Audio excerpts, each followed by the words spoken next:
Here's an aerial view of our campsite. I camped here. Tornado was there. Water source is down there. The trail runs right along there. And then there's another older gentleman camping there. And I came up this rock with those roots. However, I think I see a much nicer campsite over here.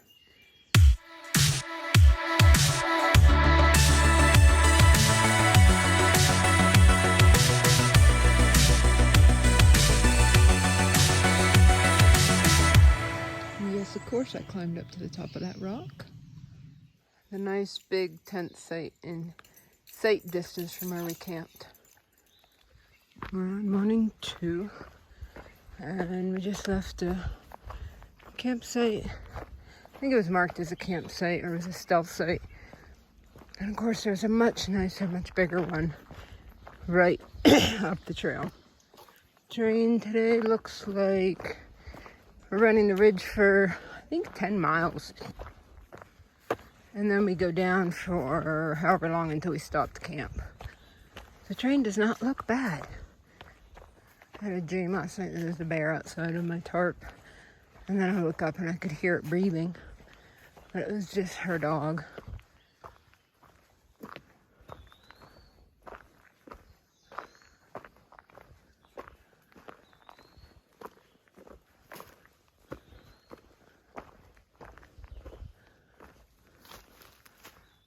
Be res very soon.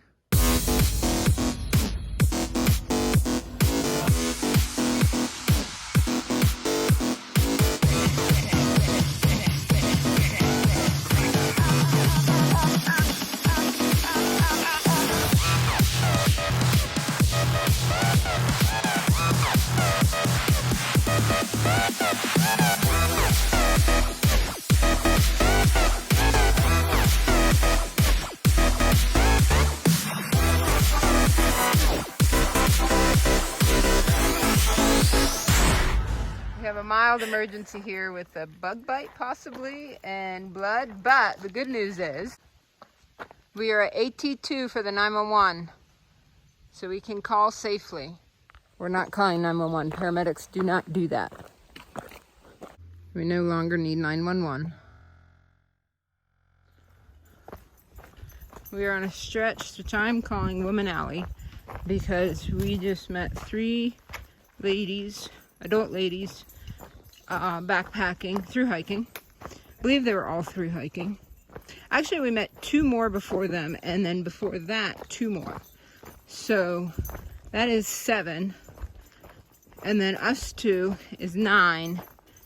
And we met 2 at the water source this morning, which makes 11, which means there are 11 female hikers over the course of probably 5 to 7 miles, which you don't see very often, so that is pretty cool.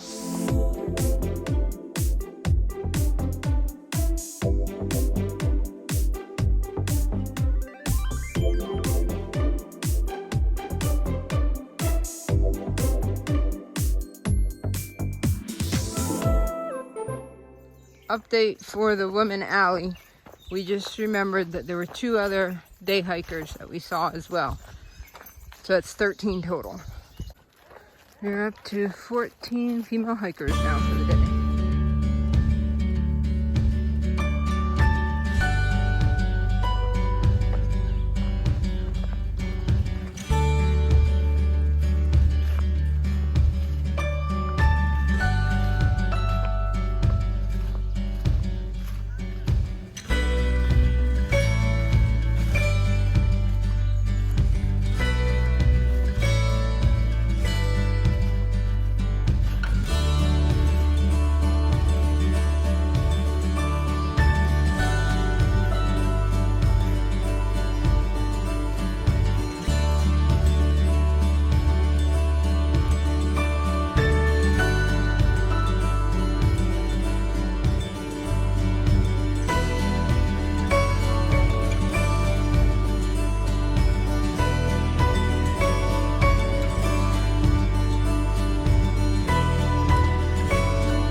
stopped to take a break, and then we noticed that, well, we had seen this morning, was coming up.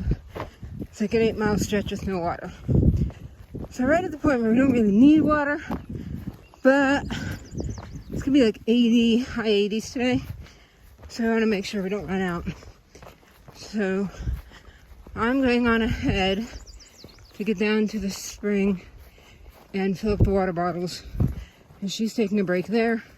And then I'll take my break down at the spring while I'm filtering. And that way we don't lose so much time.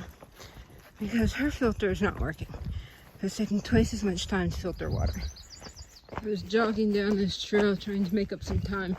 But unless you are a catwalk walker, it is really difficult to run in this narrow of a trail. I didn't want to actually need one of those 911 points. See how narrow that is? Look, my foot just goes across the width. I made it, 0.3 to the water. It's not supposed to be steep though. There's a little campsite.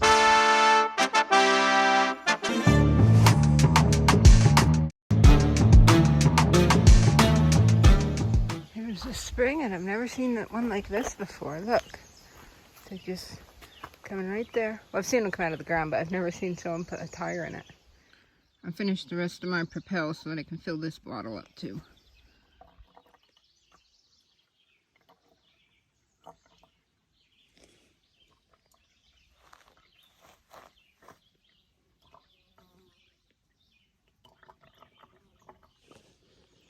See these two rocks, that one and that one, those are called foot rocks. You put one foot there and the other foot there so you can lean over and get the water out of the spring, which is so nice and clear and cold. And I have my little bag here that I have been faithfully carrying with me ever since Pennsylvania, where you have to go down the ridge half a mile to get water. And this is the first time I've used it since Pennsylvania. Back up the ridge we go. It's not very steep. It's about pretty much a third of a mile though. A couple little campsites along the way. I saw 2 deer at one. This is a perfect little campsite until you have to clean all the pine sap off your tent, tarp, or hammock. Back up the ridge.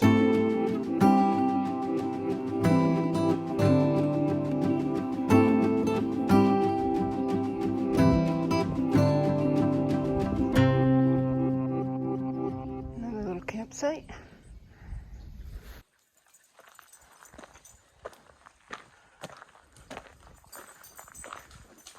A little stealth site for a stormy night. And the trail puts you on a nice gravel path like this. Watch out. It's going to dart off to the woods again soon. There's a sign back there that says no camping in open meadows. So either we're not to the open meadows yet, or it's an old